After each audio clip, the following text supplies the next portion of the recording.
नमस्कार मित्रांनो, स्वागत आहे तुमचं पुन्हा एका नवीन व्हिडिओमध्ये। मित्रांनो, आजकाल SIP मधील गुंतवणूक ही झपाट्याने वाढतीये। म्युच्युअल फंडामध्ये SIPच्या माध्यमातून गुंतवणूक ही केली जाते। साधारणपणे SIP मधील गुंतवणुकीची सुरुवात ही किमान 500 रुपयांना होत असते आणि जास्तीत जास्त गुंतवणुकीला कुठलीही मर्यादा नाही।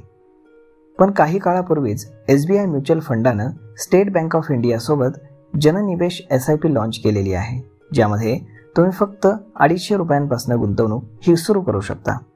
ही एवढी छोटी रक्कम आहे की मुलंही आपल्या पॉकेट मनीतनं ही गुंतवणूक अगदी सहज सुरू करू शकतात। या SIP बद्दल आपल्याला माहीत असणं आवश्यक आहे आणि म्हणूनच ह्या व्हिडिओचा प्रपंच आहे। मित्रांनो, जननिवेश SIPच्या माध्यमातून गुंतवणूकदारांचे पैसे SBI बॅलन्स्ड ॲडव्हान्टेज फंडामध्ये गुंतवले जातील। ही SBI म्युच्युअल फंडाची हायब्रिड स्कीम आहे।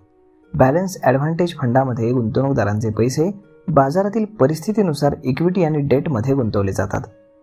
कोणत्या ॲसेट क्लासमध्ये कोणत्या वेळी किती पैसे गुंतवायचे हा निर्णय पूर्णपणे फंड मॅनेजरच्या मर्जीने घेतला जातो।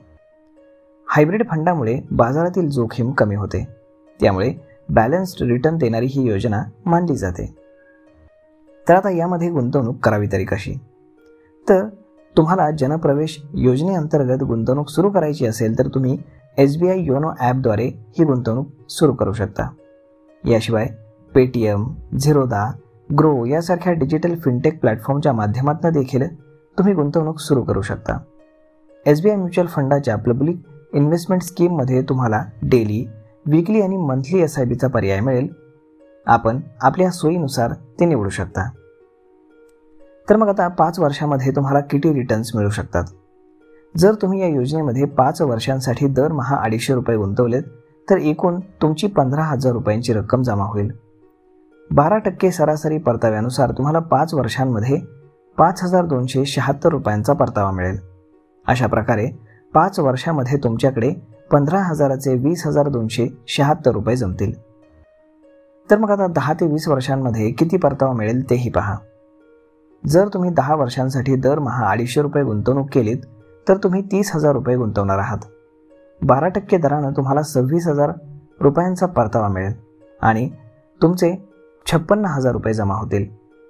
20 वर्षे गुंतवणूक चालू ठेवल्यास एकूण गुंतवणूक तुमची 60,000 रुपये होईल आणि त्यावरती 12% दराने 1,59,964 रुपयांचं तुम्हाला रिटर्न मिळेल।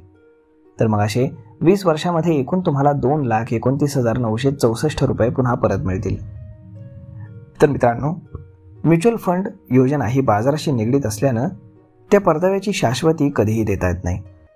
SIPचा सरासरी परतावा सुमारे 12% असल्याचं मानलं जातं, त्यामुळे यातील कॅल्क्युलेशन हे 12% परताव्यानुसार करण्यात आलंय। बाजाराच्या परिस्थितीनुसार ते कमी अधिक हे होऊ शकतं। त्यामुळे जर तुम्हाला गुंतवणूक करायची असेल SIPच्या माध्यमातून खाली डिस्क्रिप्शनमध्ये लिंक दिलेली आहे, त्यावरती क्लिक करून आपलं डीमॅट अकाउंट तुम्ही ओपन करून घ्या आणि त्यातनं तुम्ही या SIPचा आनंद घेऊ शकता आणि तुम्ही स्टॉक मार्केटमध्ये पैसे गुंतवून जास्तीत जास्त रिटर्न्स मिळवण्याचा प्रयत्न देखील करू शकता। तर मग मित्रांनो, हा व्हिडिओ, ही माहिती तुम्हाला कशी वाटली हे तुम्ही आम्हाला कमेंट करून नक्कीच सांगा आणि जर आवडली असेल तर आपल्या जवळच्या मित्रमंडळींसोबत देखील हा व्हिडिओ तुम्ही शेअर करायला विसरू नका। धन्यवाद।